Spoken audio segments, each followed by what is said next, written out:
কেউ যদি নামাজের ভেতরে কথা বলে, ভুলবশত যদি কথা বলে নেয়, তার নামাজ সাথে সাথে ভেঙে যাবে। নামাজের ভেতরে কোনো কথাবার্তা বলা যাবে না। আপনি একজন আপনাকে ডাক দিয়েছে, আপনি নামাজ আদায় করছেন, আপনাকে ডাক দিয়েছে, আপনি সাথে সাথে ডাকের জবাব দিয়ে দিয়েছেন, আপনার নামাজ ভেঙে গেছে, কারণ আপনি কথা বলে ফেলেছেন। আপনাকে আবার প্রথম থেকে নামাজ আদায় করতে হবে। নামাজের ভেতরে আপনি কাউকে সালাম দিতে পারবেন না। যে কেউ আসুক, যত বড় হুজুর আসুক, আপনার যে কোনো উস্তাদ আসুক, মা বাবা ভাই বোন, আপনার হাজব্যান্ড সহ যে কেউ আসুক, আপনি নামাজের ভেতরে থেকে কাউকে সালাম দিতে পারবেন না। যদি দেন, আপনার নামাজ সাথে সাথে ভেঙে যাবে।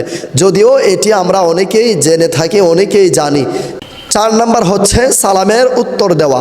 আপনি নামাজ আদায় করছেন, কেউ ভুলবশত আপনাকে সালাম দিয়ে দিয়েছে, আপনি উত্তর দিতে পারবেন না। যদি উত্তর দেন, আপনার নামাজ সাথে সাথে ভেঙে যাবে, আপনার নামাজ হবে না। এটাও আমরা অনেকেই জানি যে নামাজের ভেতরে সালামের উত্তর দেওয়া যায় না এবং সালামও দেওয়া যায় না।